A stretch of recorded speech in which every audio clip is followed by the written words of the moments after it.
दादा साहब फाल्के का पूरा नाम धुंडीराज गोविंद फाल्के है और इनका जन्म 30 अप्रैल 1870 को महाराष्ट्र के नासिक शहर प्रसिद्ध तीर्थ से लगभग 20 से 25 किलोमीटर की दूरी पर स्थित बाबा भोलेनाथ की नगरी में हुआ था।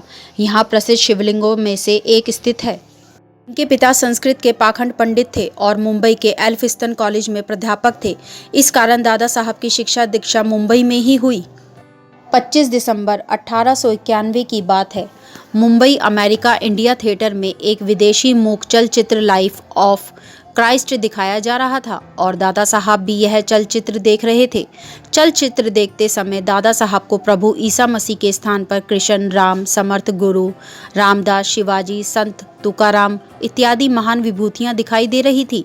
उन्होंने सोचा क्यों नहीं चलचित्र के माध्यम से भारतीय महान विभूतियों के चरित्र को चित्रित किया जाए।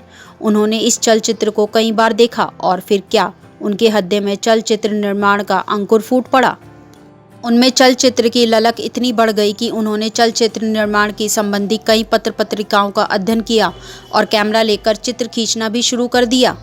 साहब ने चलचित्र निर्माण में अपना ठोस कदम रखा तो इन्हें बहुत सारी कठिनाइयों का सामना करना पड़ा।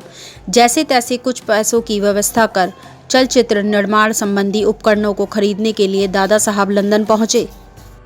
इन्होंने वहां पर बाइस्कोप सिनी साप्ताहिक संपादक की मदद से कुछ चलचित्र निर्माण संबंधी उपकरण खरीदे और 1912 के अप्रैल माह में वापस मुंबई आ गए। उन्होंने दादर में अपना स्टूडियो बनाया और फाल्के फिल्म के नाम से अपनी संस्था स्थापित की। 8 महीने की कठोर साधना के बाद दादा साहब के द्वारा पहली मूक फिल्म राजा हरिश्चंद्र का निर्माण हुआ। इस चलचित्र फिल्म के निर्माता, लेखक, कैमरामैन इत्यादि सब कुछ दादा साहब के ही थे। इस फिल्म में काम करने के लिए कोई स्त्री तैयार नहीं हुई, अतः लाचार होकर तारामती की भूमिका के लिए एक पुरुष पात्र ही चुना गया। इस चलचित्र में दादा साहब स्वयं नायक हरिश्चंद्र बने और रोहिताश की भूमिका उनके 7 वर्षीय पुत्र भालचंद फाल्के ने निभाई। 1915 में अपनी इन 3 फिल्मों के बाद दादा साहब विदेश चले गए। लंदन में इन फिल्मों की बहुत प्रशंसा हुई।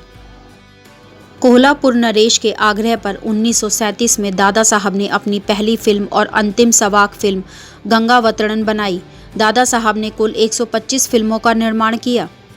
16 फरवरी 1944 को 74 वर्ष की अवस्था में पवित्र तीर्थ स्थली नासिक में भारतीय चलचित्र जगत का यह अनुपम सूर्य सदा के लिए अस्त हो गया। भारत सरकार उनकी स्मृति में प्रति वर्ष चलचित्र जगत के किसी विशिष्ट व्यक्ति को दादा साहब फाल्के पुरस्कार प्रदान करती है। और इसी के साथ बने रहिए हमारे EMH न्यूज़ चैनल से हर दिन रात दिन।